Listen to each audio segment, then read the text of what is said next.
ఏపీలో పీపీపీ విధానంలో మెడికల్ కాలేజీని నిర్మించాలన్న కూటమి ప్రభుత్వ విధానాన్ని నిరసిస్తూ వైసీపీ రాజమహేంద్రవరం సహా రాష్ట్ర వ్యాప్తంగా ఆందోళనకు దిగింది. శాసనమండలిలో కూడా వైసీపీ సభ్యులు తీవ్ర నిరసన వ్యక్తం చేయడంతో మండలి వాయిదా పడింది. పలుచోట్ల మెడికల్ కాలేజీల పరిశీలనకు వెళ్తున్న వైసీపీ శ్రేణులను పోలీసులు అడ్డుకున్నారు. దీంతో రోడ్డుపై బైఠాయించి పీపీపీ విధానానికి వ్యతిరేకంగా నినాదాలు చేశారు.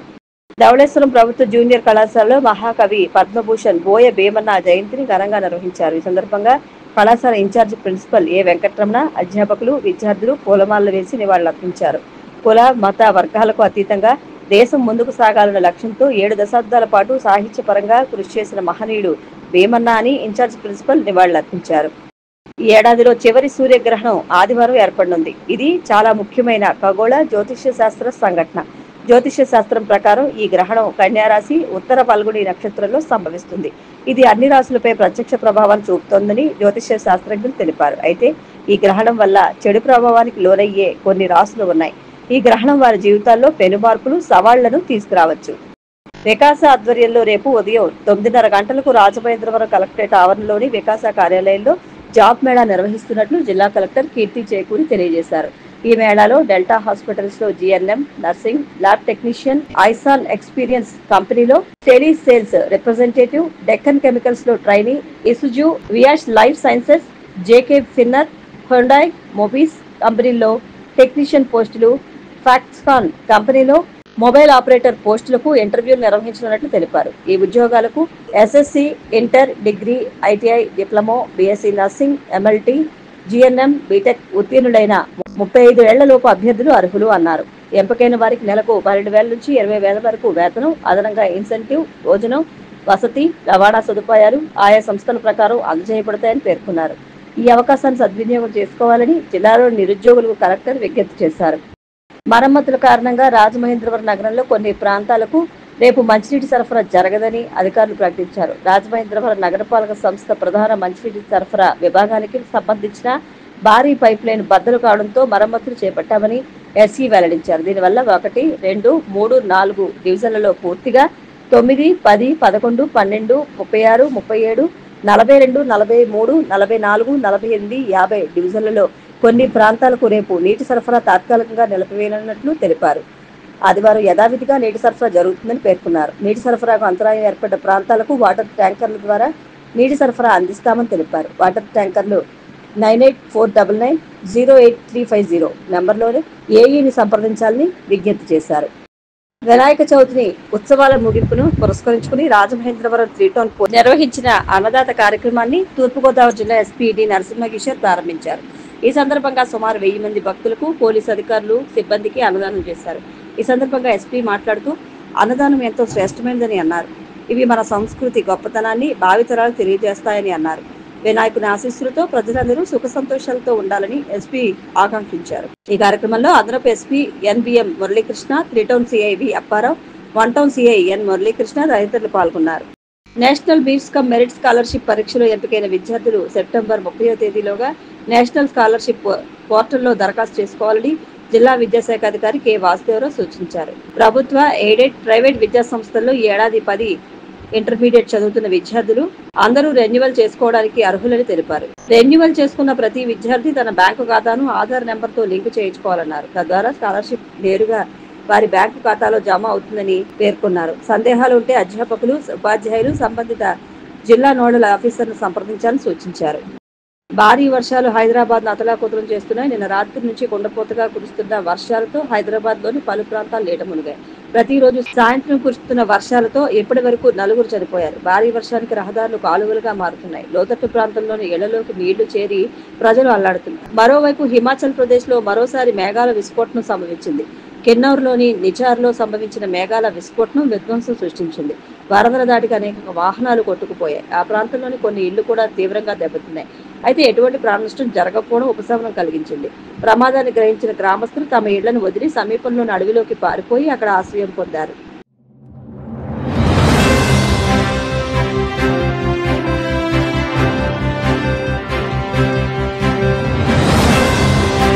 నమస్కారం. సిసిసి డిజిటల్ 230 న్యూస్ బులెటిన్ కు స్వాగతం. ఈనాటి వార్తలకు ముందుగా ముఖ్యాంశాలు. గత వైసీపీ ప్రభుత్వం సాగునీటి రంగాన్ని విధ్వంసం చేసిందన్న మంత్రి నిమ్మల, కూటమి ప్రభుత్వం చివరి ఎకరా వరకు సాగు నీరందించేలా చర్యలు తీసుకుందని స్పష్టం.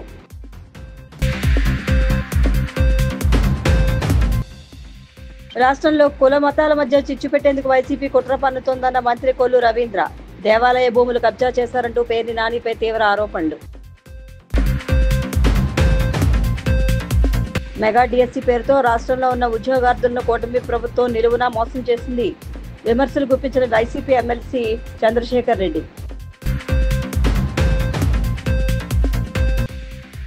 తిరుమల శ్రీవారిని దర్శించుకున్న పలువురు సినీ రాజకీయ ప్రముఖులు. ఆలయ మర్యాదలతో స్వాగతం పలికిన అధికారులు.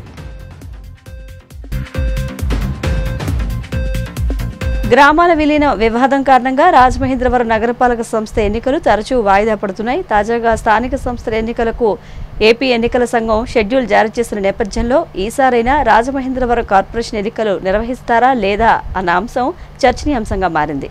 ఇటీవల ఏపీ ఎన్నికల సంఘం స్థానిక సంస్థల ఎన్నికలకు షెడ్యూల్ విడుదల చేసింది. షెడ్యూల్ ప్రకారం వచ్చే ఏడాది జనవరిలో ఎన్నికల నిర్వహణకు నోటిఫికేషన్ జారీ చేస్తారు. షెడ్యూల్ విడుదల సందర్భంగా రాజధాని ప్రాంతాలైన తాడేపల్లి, మంగళగిరి, రాజమహేంద్రవరం, శ్రీకాకుళం తదితర చోట్ల కోర్టు వివాదాలు ఉన్నాయని ఎన్నికల కమిషన్ ప్రస్తావించడంతో రాజమహేంద్రవరం ఎన్నికల నిర్వహణపై మళ్లీ నీలిమేఘాలు కమ్ముకున్నాయి. షెడ్యూల్ ప్రకారం రాజమహేంద్రవరం పరిసర గ్రామాల్లో ఎన్నికలు నిర్వహించాలని డివిజన్ స్థాయి నాయకులు, ఆయా గ్రామ నాయకులతో పాటు ప్రజలు కూడా కోరుకుంటున్నారు. అయితే స్థానిక సంస్థల షెడ్యూల్ ప్రకారం రాజమహేంద్రవరం నగరపాలక సంస్థ ఎన్నికలు జరుగుతాయా అన్నది అనుమానంగానే ఉంది. పరిసర గ్రామాల విలీన వివాదమే ఇందుకు కారణం. దీనిపై ఆయా గ్రామాలకు చెందిన స్థానిక నాయకులు కోర్టును ఆశ్రయించడంతో ఎన్నికల నిర్వహణకు చిక్కుముడి పడింది.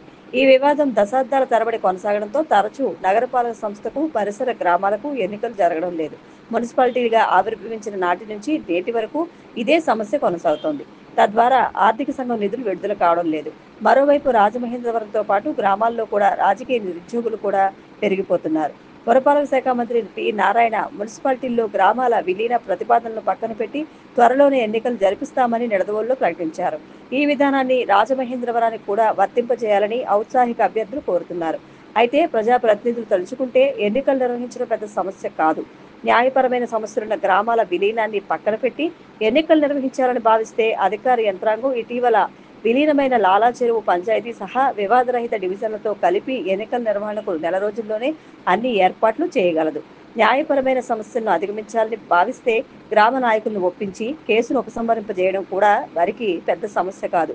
గత ప్రభుత్వంలో కూడా రాజమహేంద్రవరం నగరపాలక సంస్థ ఎన్నికలపై శ్రద్ధ పెట్టకపోవడంతో కూటమి ప్రభుత్వం అధికారంలోకి వచ్చాక కూడా వైసీపీ నాయకులు ఎన్నికల డిమాండ్ వినిపించకపోవడం ఆ పార్టీ పరిస్థితిపై చర్చనీయాంశంగా మారుతోంది. మరోవైపు స్థానిక సంస్థల ఎన్నికల షెడ్యూల్ నేపథ్యంలో రాజకీయ పార్టీలో కూడా కదలిక కనిపిస్తోంది. రాజమహేంద్రవరం నగరపాలక సంస్థ ఎన్నికల నిర్వహణపై ప్రజాప్రతినిధులు దృష్టి సారిస్తున్నారు. 2027 గోదావరి పుష్కరాల్లోగా కొత్త పాలక వర్గాన్ని కొలువు తీరుస్తామని నగర ఎమ్మెల్యే ఆదిరెడ్డి వాసు స్పష్టం చేశారు. రూరల్ ఎమ్మెల్యే గోరంట్ల బుచ్చయ్య చౌదరి కూడా దీనిపై స్పందిస్తూ ఎన్నికలు జరపకపోవడం వల్ల పరిసర గ్రామాలతో పాటు రాజమహేంద్రవరం అభివృద్ధి కూడా కుంటుపడిందని, న్యాయస్థానాన్ని ఆశ్రయించిన నాయకులను ఒప్పించి విలీన గ్రామాలతో ఎన్నికలు జరిపేందుకు కృషి చేస్తానన్నారు. కూటమి నాయకులు కూడా ఎన్నికల పట్ల సానుకూలంగానే ఉన్నారు. గతంలో నగరపాలక సంస్థ విలీన గ్రామాలతో కలిపి మొత్తం 52 డివిజన్లుగా విభజించి ఎన్నికలకు అన్ని ఏర్పాట్లు చేశారు. అలాగే పాత 50 డివిజన్లతో కూడా అధికారులు ఎన్నికలకు సిద్ధంగా ఉన్నారు. ప్రజాప్రతినిధులు సూచిస్తే పాత డివిజన్లతోనూ విలీన గ్రామాలతో కలిపి కొత్త డివిజన్లతోనూ నెల రోజుల్లో ఎన్నికల ఏర్పాట్లు చేసేందుకు అధికారులు సిద్ధంగానే ఉన్నారు. కోర్టుకెక్కిన నాయకులను ఒప్పించి విలీన గ్రామాలతో ఎన్నికలు నిర్వహిస్తారా లేక పాత 50 డివిజన్లలోనే ఎన్నికలు నిర్వహిస్తారా అన్నదే చర్చనీయాంశంగా మారింది. లోకల్ బాడీ ఎలక్షన్స్ గవర్నమెంట్ 5 ఏళ్ళు పెట్టలేదు. మీరు పెట్టడానికి రెడీగా ఉన్నారా? స్థానిక సంస్థల ఎన్నికలు అన్నది చాలా కీలకమైనవి. ఎందుకంటే పరిపాలన ప్రజలకి మెరుగ్గా అందించగలిగే వ్యవస్థలో ఈ యొక్క స్థానిక సంస్థ వ్యవస్థ బాడీ అన్నది ఉన్నట్లయితే ప్రభుత్వ యంత్రాంగం జవాబీదారం అన్నది పెరుగుతుంది. ప్రజలకి మెరుగ్గా ఆ పారిశుధ్యం కానివ్వండి లేకపోతే అభివృద్ధి కార్యక్రమాలు కానీ అందించడానికి అవకాశం ఉంటుంది. మీరు చూసినట్లయితే రాజమండ్రి సిటీ నియోజకవర్గ పరంగా లేకపోతే అర్బన్ పరిధి పరంగా గత 3 దఫాలుగా కార్పొరేషన్ అన్నది తెలుగుదేశం పార్టీ కైవసం చేసుకుంటూ వస్తూ ఉంది. ఆ కైవసం చేసుకునే ప్రక్రియతో పాటు మంచి పరిపాలన కూడా అందించుకుంటూ వచ్చింది. గత 5 సంవత్సరాలు వైఎస్ఆర్సీపీ వాళ్ళు గాల్లో అయితే నెగ్గగలిగారు, కానీ రాజమండ్రి సిటీ రూరల్ శాసనసభ్యులుగా ఆనాడు ఆదిరెడ్డి భవానీ గారు, బుచ్చ చౌదరి గారు నెగ్గడం జరిగింది. కాబట్టి ఎన్నికలు పెడితే మనం నెగ్గలేమేమో అని ఒక అభద్రతా భావంతో వారికి వ్యక్తిగా తెలుసు, వైసీపీ వాళ్ళ ఆనాడున్న ప్రజాప్రతినిధులు ఒక అభద్రతా భావం అన్నది వ్యక్తిగా వాళ్ళకి తెలుసు, పార్టీ పరంగా వాళ్ళకి తెలుసు.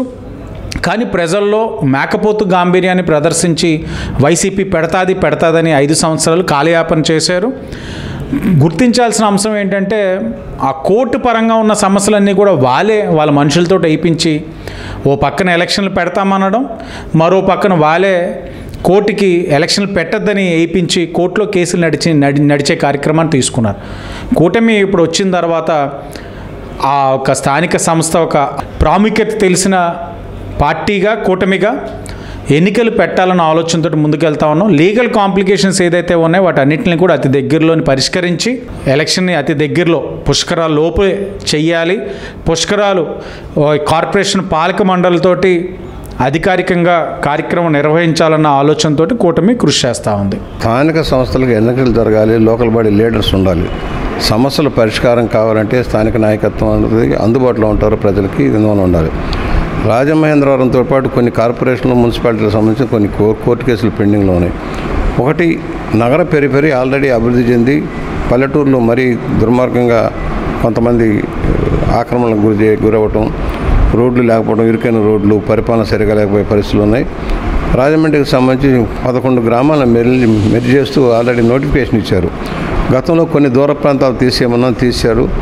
ఇవాళ రాజమండ్రికి సంబంధించిన రూరల్ మండలం, ఎంటైర్ రూరల్ మండలం, తొర్రేడు, వెంకటనగరం, కాతేరు, కొంతమూరు, అదేవిధంగా ఒక పక్కన శాటిలైట్ సిటీ, రెండోది పిడింగొయ్య, ఉక్కంపేట, బొమ్మూరు, రాజబోలు, ధవళేశ్వరం, వేమగిరి, ఈ గ్రామాలు మెజర్ చేసేదానికి ప్రపోజల్స్ ఇచ్చారు.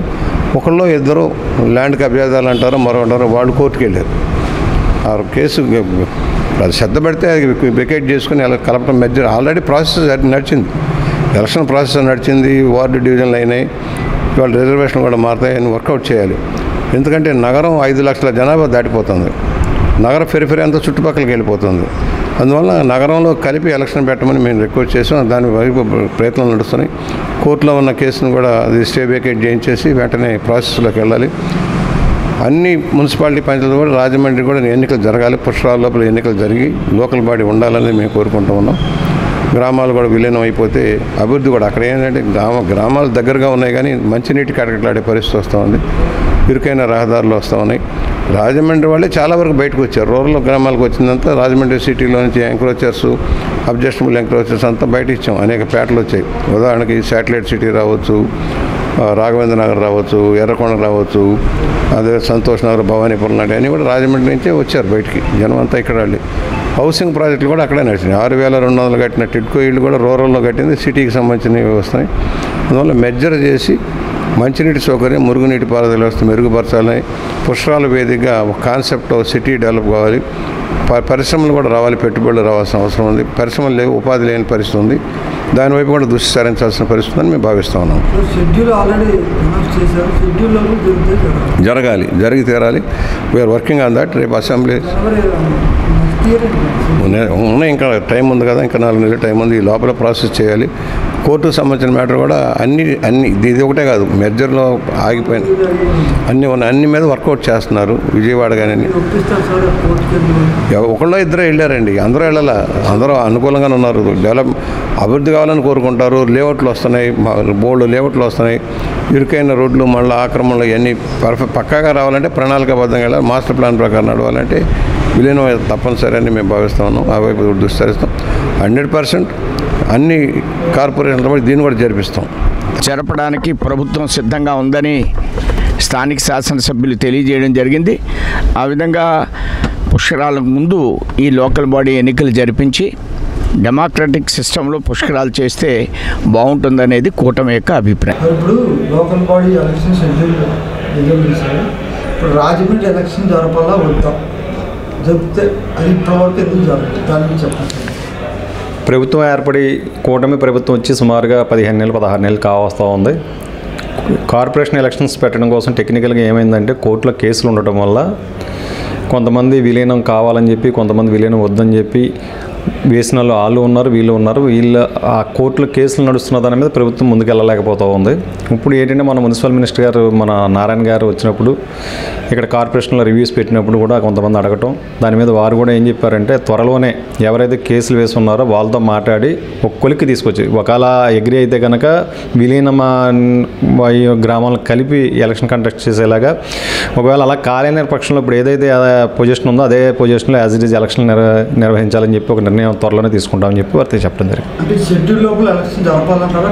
ఖచ్చితంగా జరగాలండి. ఎందుకు జరగాలి అంటే మన నగరం అభివృద్ధి చెందాలనుకునేటప్పుడు 15th కార్పొరేషన్ నిధులు కానీ స్థానిక ఈ వివిధ కేంద్ర ప్రభుత్వం యొక్క గ్రాంట్స్ రావాలన్నా కూడా పాలకవర్గం ఉంటే ఖచ్చితంగా అది మన రాజమహేంద్రవరం కార్పొరేషన్ అభివృద్ధి చెందాలన్నా వార్డులో ఇచ్చేయాలన్నా కూడా ఎలక్షన్ జరగాలి, పాలకవర్గం ఉండాలి, ఉన్న దాని మీద ఒక ట్రాన్స్పరెన్సీగా చేయాలన్న దానికి చాలా అవసరంగా మేము భావిస్తూ ఉన్నాం. గత వైసీపీ ప్రభుత్వం సాగునీటి రంగాన్ని విధ్వంసం చేస్తే కూటమి ప్రభుత్వం చివరి ఎకరా వరకు సాగునీరు అందించేలా యత్నిస్తోందని జలవనరుల శాఖ మంత్రి నిమ్మల రామానాయుడు తెలిపారు.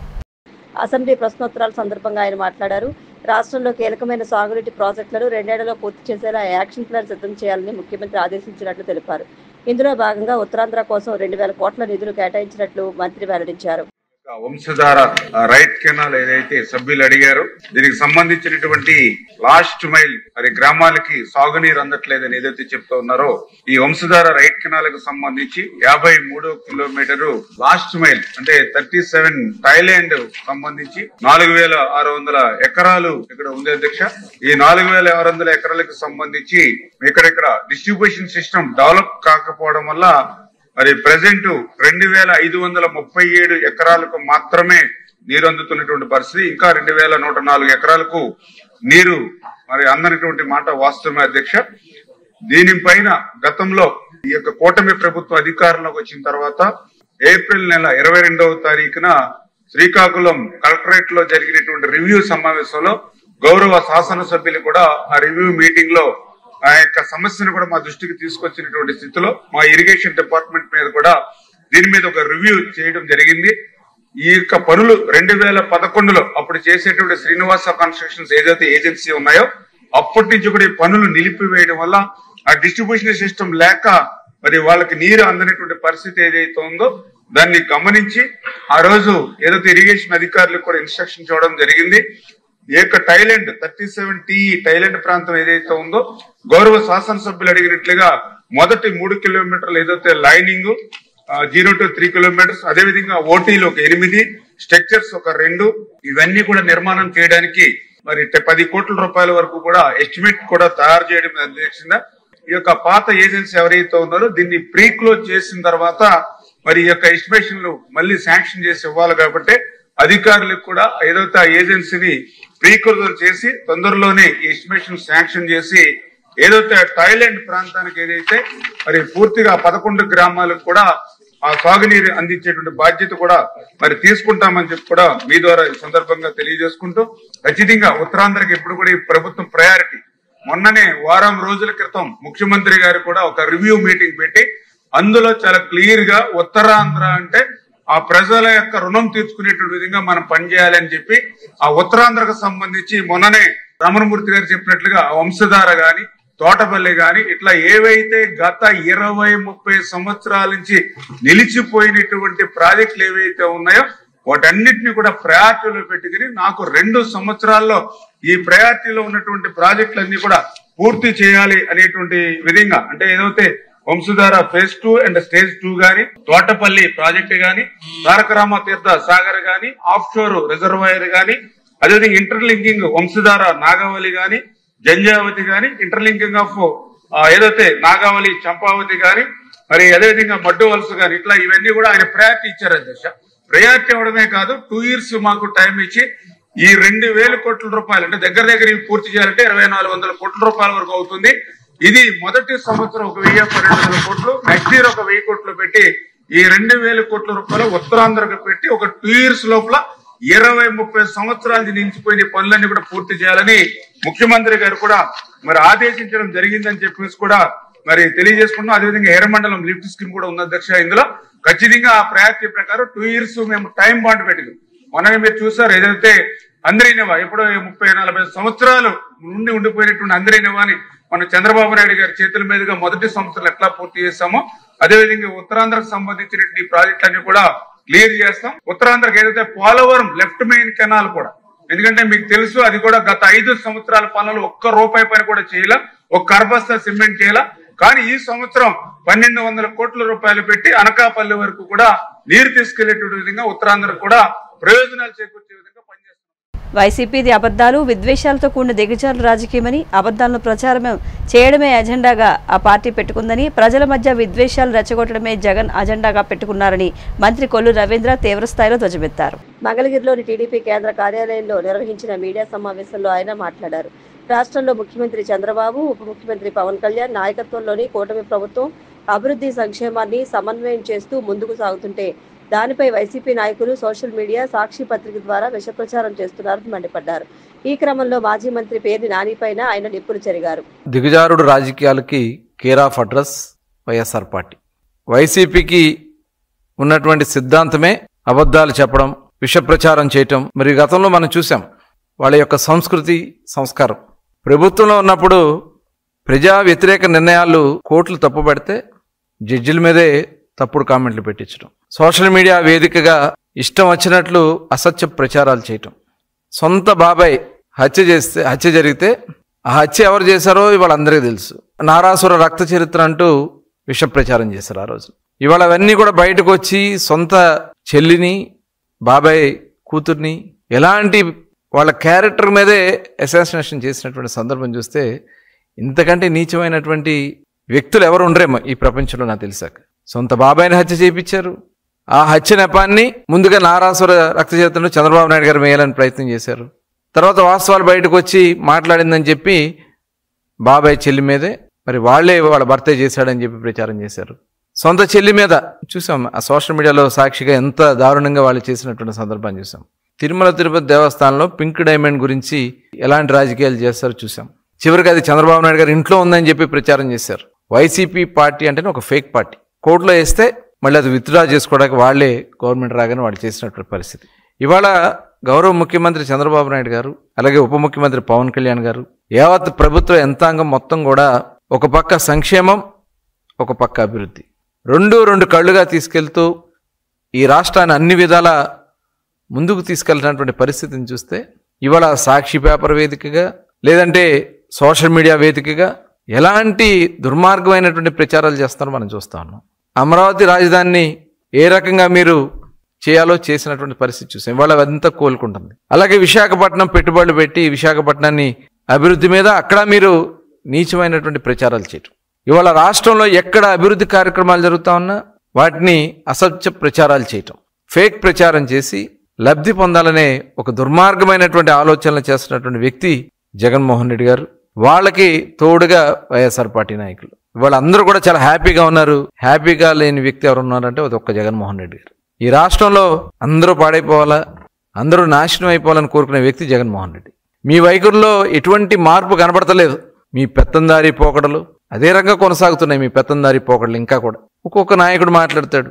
వైఎస్ఆర్ పార్టీ నాయకులు ఒకడేమో ఉత్తరాంధ్ర నుంచి రాయలసీమ నుంచి నరుక్కొస్తాం, అటు నుంచి నరుక్కొస్తాం. ఒకడేమో మాట్లాడతాడు రప్ప అంటారేంటి, నరికేయండి అంటాడు. వీళ్ళందరూ కూడా అబద్ధానికి గుడ్డ జగన్ అయితే దానిలో ఒక తాను మా బందరులో ఉన్నటువంటి పేరు నాని కూడా నైట్ కన్ను కొడితే అంట పొద్దునకి లేపేయాలంట. వైఎస్ఆర్ పార్టీ వాళ్ళు ఏదో ధర్నాన్ని పెట్టి వాళ్ళు ఏదో సోషల్ మీడియా వ్యక్తులను పంపించి వచ్చినటువంటి వ్యక్తులతో తాగిచ్చి మాట్లాడించినటువంటి సందర్భం. పవన్ కళ్యాణ్ గారి గురించి, చంద్రబాబు నాయుడు గారి గురించి చాలా దుర్మార్గంగా మాట్లాడితే దాని మీద అక్కడ కొంతమంది జన సైనికులు వెళ్ళి అతనితో క్షమాపణ చెప్పిస్తే, పొరపాటుని చెప్పానని చెప్పి అతను క్షమాపణ చెప్తే దానికి పేరు నాని గారు మాట్లాడతారు. కులాలు మంచిన రెచ్చగొట్టే కార్యక్రమాలు అంటే అక్కడ చేసింది పార్టీ పరంగా చేశారా లేకపోతే వేరే రకంగా చేశారా? అక్కడ కులం పేరు ఎత్తాల్సినటువంటి అవసరం ఏముంది? ఆ మాట్లాడిన వ్యక్తి నేను ఫలానా కులం దాని గురించి మాట్లాడా? కానీ ఇక్కడ కులాలు తీసుకొచ్చి ఆ కులాల పేరుతో లబ్ధి పొందాలనే దుర్మార్గమైనటువంటి వ్యక్తులు పేర్ని నాని, జగన్మోహన్ రెడ్డి. వాళ్ళు ఏంటంటే రాజకీయాల కోసం ఏదైనా మాట్లాడచ్చు, ఏదైనా చేయొచ్చు. ఇంత ఒక బఫూన్లా తయారయ్యాడు పేర్ని నాని. బందర్ బఫూన్ వేషాలు వేస్తూ ఏంటో నటన. ఆస్కార్ అవార్డు వచ్చి వీళ్ళకి, ఆస్కార్ ఏమంటారు, భాస్కర్ అవార్డు. ఇంతకంటే కులాలు ఏంటండి, కులం పేర్లు ఏంటండి? అసలు ఎందుకు మాట్లాడాలి వీళ్ళు? ఎవడిచ్చారు మీకు హక్కు? ఏదన్నా ఉంటే ప్రజాస్వామ్యబద్ధంగా రాజకీయ విమర్శలు చేసుకోవడం గతంలో చూసాం, కానీ ఈ రకంగా వ్యక్తుల్ని, క్యారెక్టర్స్ని వీళ్ళతో గురువింద గింజల్లాగా మాట్లాడుతూ ఉన్నారు, పత్తితుల్లాగా మాట్లాడుతూ ఉన్నారు, అసత్య ప్రచారాలు మాట్లాడుతూ ఉన్నారు. మెగా డిఎస్సీ పేరుతో రాష్ట్రంలో ఉన్న ఉద్యోగార్థులను కూటమి ప్రభుత్వం నిలువునా మోసం చేసిందని వైసీపీ ఎమ్మెల్సీ చంద్రశేఖర్ రెడ్డి ఆగ్రహం వ్యక్తం చేశారు. నెల్లూరు వైసీపీ కార్యాలయంలో ఆయన మీడియాతో మాట్లాడుతూ 50,000 పోస్టులు భర్తీ చేస్తామని హామీ ఇచ్చి తీరా అధికారంలోకి వచ్చిన తర్వాత కేవలం 16,000 పోస్టులే భర్తీ చేసిన ప్రభుత్వం అందులోనే అనేక అవకతవకలకు పాల్పడిందని మండిపడ్డారు. నార్మలైజేషన్ ప్రక్రియతో మెరిట్ అభ్యర్థులకు అన్యాయం జరగడంతో పాటు రిజర్వేషన్ ప్రక్రియకు విఘాతం కలిగిందని ఆక్షేపించారు. మెగా డిఎస్సీ తీసుకొని వస్తాము, సుమారుగా 50,000 పోస్టులు మేము ఫిల్ చేస్తామని చెప్పి నిరుద్యోగులందరినీ కూడా మభ్యపెట్టినటువంటి పరిస్థితి మనం చూసినాం. అయితే అధికారంలోకి వచ్చిన వెంటనే మొట్టమొదటి సంతకంగా మెగా డిఎస్సీ అని చెప్పి కేవలం 16,000 పోస్టులను మాత్రమే ఫిల్ చేసేదానికి సంతకం పెట్టడం కూడా జరిగింది. అయితే ఇదే డిఎస్సీని జగన్మోహన్ రెడ్డి గారు 2 నెలల్లోనే పూర్తి చేస్తామని చెప్పి దాన్ని డిఎస్సీ నోటిఫికేషన్ ఇస్తే ఆ నోటిఫికేషన్ ఇంప్లిమెంట్ కాకుండా కోర్టుకు వెళ్ళి ఎలక్షన్ వస్తా ఉందని చెప్పి ఆ నోటిఫికేషన్ ఇంప్లిమెంట్ కానికుండా చేసి వీళ్ళు జూన్లో మొట్టమొదటి సంతకం పెట్టి కూటమి ప్రభుత్వం వచ్చిన తర్వాత సుమారుగా 16 నెలలండి. మొట్టమొదటి సంతకం 16,000 ఉద్యోగాలకు పెట్టి 16 నెలలు పూర్తయి వీళ్ళందరినీ కూడా అంటే ఈ సుమారుగా 4 లక్షల మంది దీనికి అప్లై చేస్తున్నారు. వీరందరినీ కూడా 16 చెరువుల నీళ్లు తాగించినటువంటి పరిస్థితిని మనం చూస్తా ఉన్నాం. ఈ రోజు కనుక టోటల్గా ప్రాసెస్ అంతా కంప్లీట్ అయింది. రేపు అపాయింట్మెంట్ ఆర్డర్స్ తీసుకోమని చెప్పి చెప్తా ఉన్నారు. ఈ ప్రక్రియలో జరిగినటువంటి మోసాలని ఎక్కడైతే మెరిట్ స్టూడెంట్స్ ఏ విధంగా మోసపోయినారో నేను ఈ రోజు ప్రజలందరికీ కూడా తెలియచేయడానికి మీ ముందుకు రావడం కూడా జరిగింది. ఎక్కడ కూడా పరీక్షల నిర్వహణలో అన్యాయం జరిగింది, అవకతవకలు జరిగినాయి. ఆ తర్వాత సెలక్షన్స్లో అదేవిధంగా జరిగినాయి. అదేవిధంగా రేపు అపాయింట్మెంట్ ఆర్డర్స్ ఇస్తా ఉంటే అపాయింట్మెంట్ ఆర్డర్స్ విషయంలో కూడా ఎంత అవమానిస్తా ఉన్నారన్న విషయాన్ని కూడా నేను మీ దృష్టికి తీసుకురావడానికి ప్రయత్నిస్తాను. మొట్టమొదటి సంతకం జూన్ 4వ తేదీన వీళ్ళు పెట్టిన తర్వాత మళ్ళా వీళ్ళే కోర్టుకి కేసు వేయించడం కానీ మరలా ఇంకొకసారి టెట్ నిర్వహించాలనడం కానీ ఇవన్నీ కూడా ప్రాసెస్ని డిలే చేయడం. దీంతో పాటుగా ఎగ్జామినేషన్ సిస్టమ్ నుండి డిఎస్సి ఎగ్జామినేషన్ సిస్టమ్ని 22 సెషన్స్ పాటు జరిపినారు. 22 సెషన్స్ అంటే మామూలుగా పక్కన తెలంగాణలో కానీ ఇటీవల బీహార్లో కూడా డిఎస్సి నోటిఫికేషన్ ఇచ్చి సుమారుగా 1,00,000 మంది ఉద్యోగుల్ని వాళ్ళు సెలెక్ట్ చేసుకున్నారు. అందరూ కూడా సింగిల్ డేలో కంప్లీట్ చేసేసినారు ప్రాసెస్. అలాంటిది మన దగ్గర సుమారుగా 22 సెషన్ల పాటు ఎగ్జామ్స్ని సుదీర్ఘంగా నిర్వహించినారు. ఈ విధంగా నిర్వహించిన దానివల్ల మెరిట్ స్టూడెంట్స్ అంతా కూడా ఈరోజు మోసపోయినారు. మెరిట్ స్టూడెంట్స్కి అన్యాయం జరిగిందన్న విషయాన్ని కూడా నేను ప్రజల దృష్టికి తీసుకొని వస్తా ఉన్నాను. ఎప్పుడు కూడా మన రాష్ట్రంలో ఎన్నో డిఎస్సీలు జరిగినాయి, ఏ డిఎస్సీలో కూడా ఎలాంటి ప్రాసెస్ లేదు. ఈ నార్మలైజేషన్ ప్రాసెస్ వల్ల ఎంత అన్యాయం జరిగిందన్నది నేను మీ దృష్టికి తీసుకొని వస్తా ఉన్నాను. నార్మలైజేషన్ ప్రాసెస్ అంటే డిఫరెంట్ సెషన్స్లో ఎగ్జామ్స్ జరుగుతూ ఉంటాయి. ఒక సెషన్స్లో యావరేజ్ మార్క్స్ తగ్గొచ్చు, ఇంకొక సెషన్స్లో యావరేజ్ మార్క్స్ పెరగచ్చు, వేరే పేపర్లు ఇస్తాయి.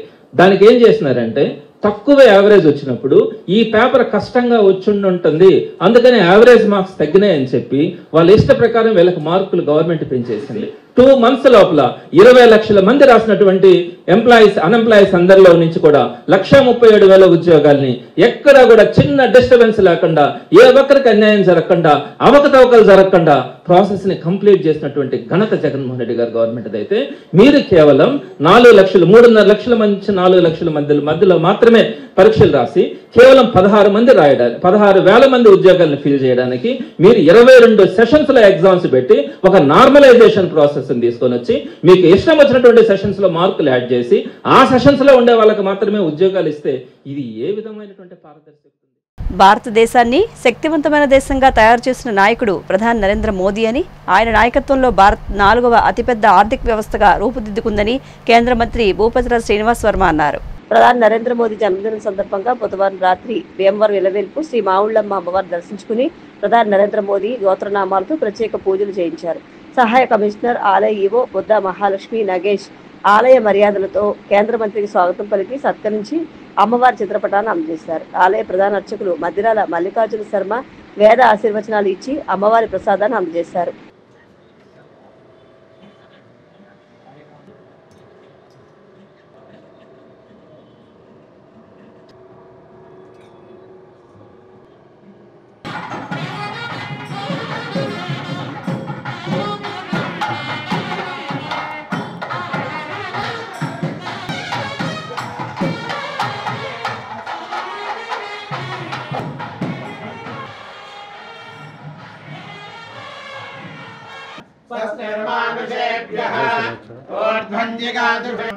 नारायणाय नमः। ओम ओहम ओहम समः जनोर्ग देवस्य देवतीय गुरुदक्षिया द्वारा श्री परमेश्वरी हरे नमो देवे वरदक्षे वरदगंडे भाद्रपदमासे कृष्णपक्षे एकादश्यां यातबल सिद्धिरस्तु। धैर्य विजय अभय आयुः आरोग्य ऐश्वर्य अभिवृद्धि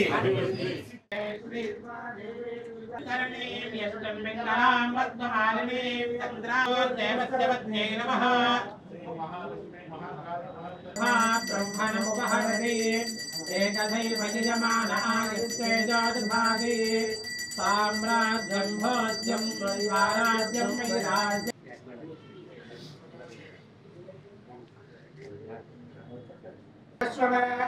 देवदे लक्ष्मीं श्रीरसमद्राजतनयां श्रीमे सरस्वती श्रीलक्ष्मीर्वरलक्ष्मी प्रसन्ना मम सर्वदा अपानि जन्मान्तरभूतानि तानि प्रणस्तन्ते प्रदक्षिणपदे शरणागतवत्सले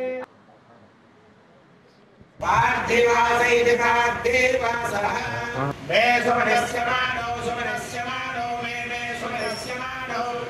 सुमनस्य मानो दिवे सुमनस्य माहित्याय मदेतो भव विष्णुः श्रीमान् भव ब्रह्माय भव धान्यं धनं वशं भवन्तनापं तदनं वत्सरन्ति।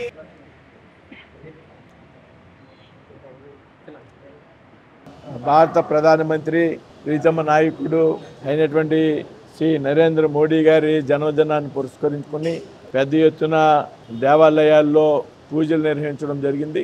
అందులో భాగంగా భీమవరం గ్రామ దేవత ఈ జిల్లా ప్రజల యొక్క ఎలవేలిపోయినటువంటి మావుళ్ళమ్మ తల్లి దేవాలయంలో గుడిలో శ్రీ నరేంద్ర మోడీ గారి గోత్రనామాలతో పూజలు నిర్వహించడం జరిగింది.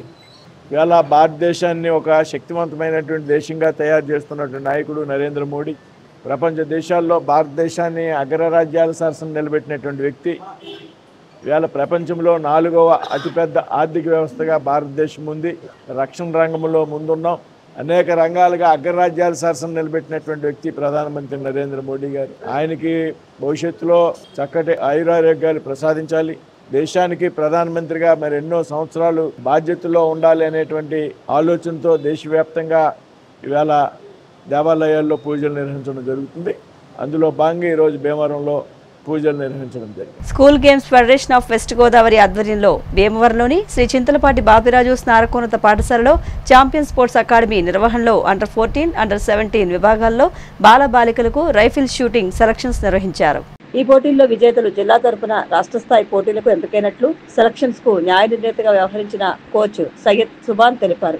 ఈ సందర్భంగా సుబాన్ మాట్లాడుతూ 3 సంవత్సరాల నుండి తాను ఈ స్కూల్ గేమ్స్ కండక్ట్ చేస్తున్నానని, తన దగ్గర శిక్షణ తీసుకుంటున్న విద్యార్థులు గత 5 సంవత్సరాలుగా జాతీయ స్థాయి స్కూల్ గేమ్స్ పోటీల్లో కూడా పాల్గొని మెడల్స్ సాధిస్తున్నారని తెలియజేశారు. తన దగ్గర శిక్షణ తీసుకుంటున్న Satvik, Rishikesh, Shashi Hanuman, Likhith రామ్లు rifle association of Andhra Pradesh నిర్వహించిన పోటీల్లో పాల్గొని అక్టోబర్ నెలలో national rifle association of India నిర్వహించబోతున్న జాతీయ స్థాయి పోటీలకు ఎంపికయ్యారని తెలిపారు. ఛాంపియన్ స్పోర్ట్స్ అకాడమీకి చెందిన నా స్టూడెంట్స్ 13 మంది స్టేట్ ఈవెంట్కి సెలెక్ట్ అవ్వడం జరిగింది.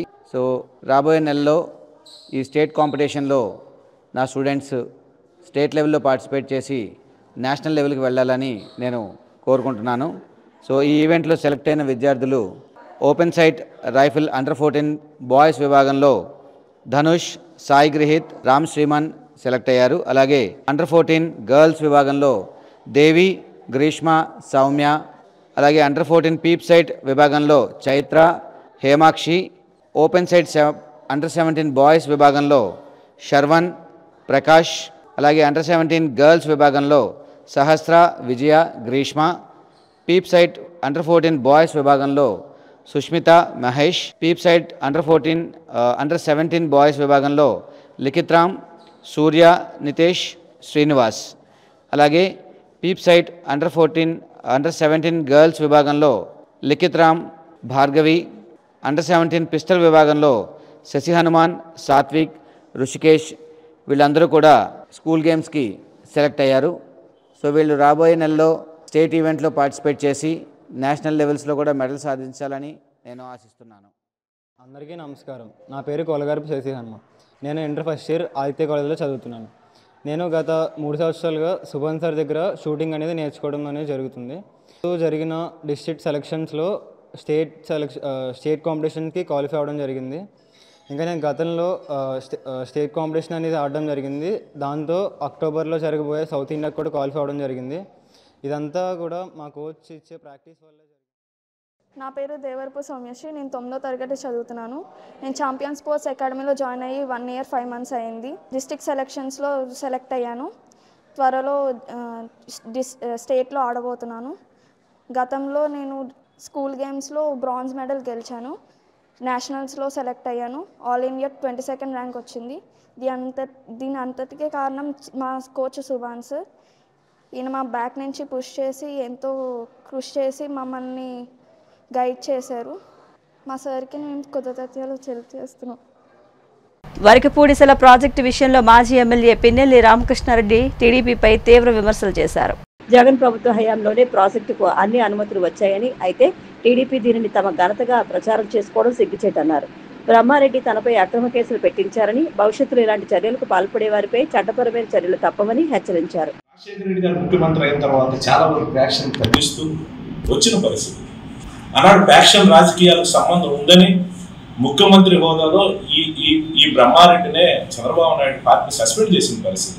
దానికి ఎవరు బాధ్యత అంటున్నా? అలాంటి పరిస్థితులన్నీ కూడా ఫ్యాక్షన్ జరగకుండా ఓ పక్క తగ్గిస్తూ 2009 మొదటిసారి నేను శాసనసభ అయిన దగ్గర నుంచి నేను వరుసగా 4 సార్లు కూడా ప్రజల యొక్క అభిమానంతో శాసనసభకు ఎన్నికైతే ఎక్కడా కూడా నేను ఫ్యాక్షన్ కూడా ప్రోత్సహించిన పరిస్థితి లేదు.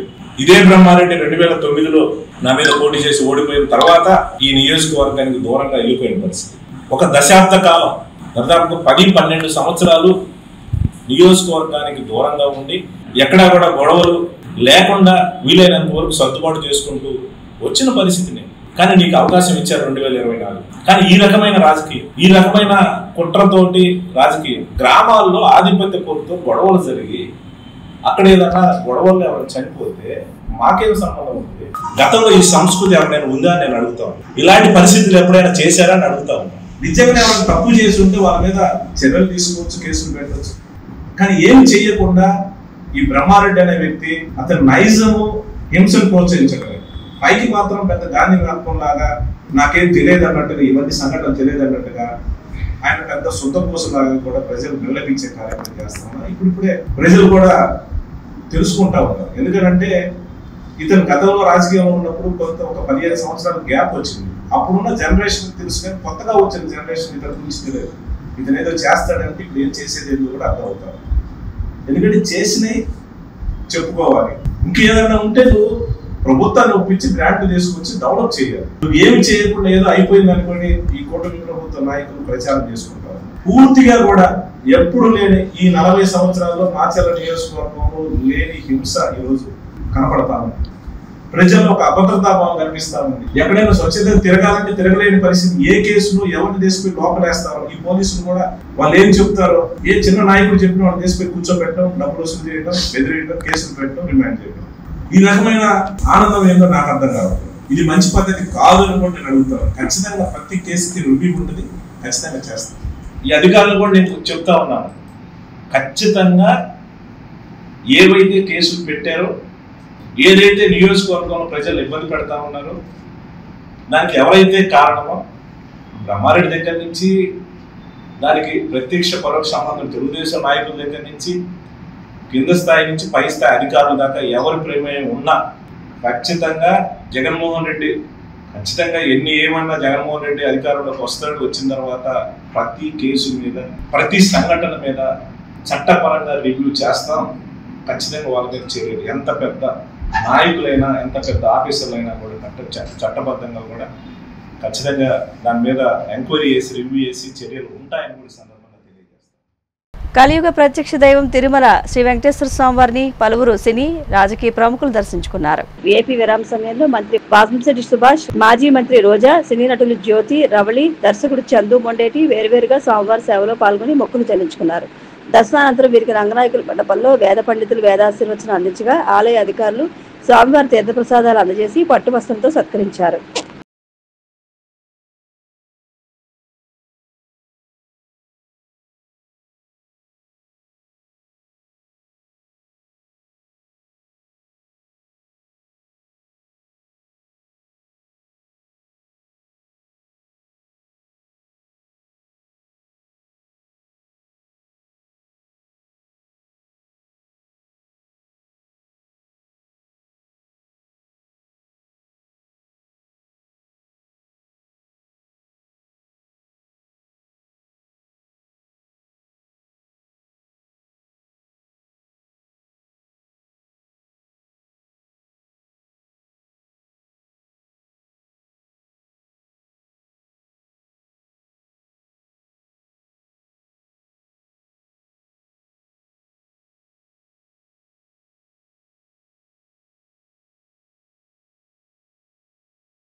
తిరుమలకి రావడం, స్వామిని దర్శించుకోవడం, కార్తికేయ 2 కూడా ఇక్కడే ఓపెనింగ్ అయింది. అయిపోయిన తర్వాత అత్యద్భుతమైన విజయం తర్వాత కూడా మళ్ళీ మేము ఇక్కడికే వచ్చామన్నమాట. ఆ తర్వాత తండేల్ రిలీజ్ తర్వాత కూడా అది కూడా చాలా బాగా ఆడి సూపర్ హిట్ అయిన తర్వాత కూడా మళ్ళీ అందరం టీం అందరం ఇక్కడికి వచ్చాం. ఇప్పుడు మా కొత్త మూవీ వాయుపుత్ర మొదలవుతుందండి సితారా ఎంటర్టైన్మెంట్స్ లో. సో అందుకే ఈ స్వామివారి దర్శనం చేసుకుని ఆశీర్వాదం తీసుకోవడం వచ్చాం. వార్తలు ముగించే ముందు ముఖ్యాంశాలు మరొకసారి. గత వైసీపీ ప్రభుత్వం సాగునీటి రంగాన్ని విధ్వంసం చేసిందన్న మంత్రి నిమ్మల. కూటమి ప్రభుత్వం చివరి ఎకరా వరకు సాగు నీరందించేలా చర్యలు తీసుకుందని స్పష్టం.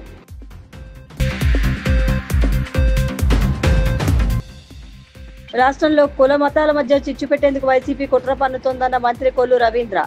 దేవాలయ భూములు కబ్జా చేశారంటూ పేర్ని నానిపై తీవ్ర ఆరోపణలు. మెగా డిఎస్సీ పేరుతో రాష్ట్రంలో ఉన్న ఉద్యోగార్థులను కూటమి ప్రభుత్వం నిలువునా మోసం చేసింది. విమర్శలు గుప్పించిన వైసీపీ ఎమ్మెల్సీ చంద్రశేఖర్ రెడ్డి. తిరుమల శ్రీవారిని దర్శించుకున్న పలువురు సినీ రాజకీయ ప్రముఖులు. ఆలయ మర్యాదలతో స్వాగతం పలికిన అధికారులు.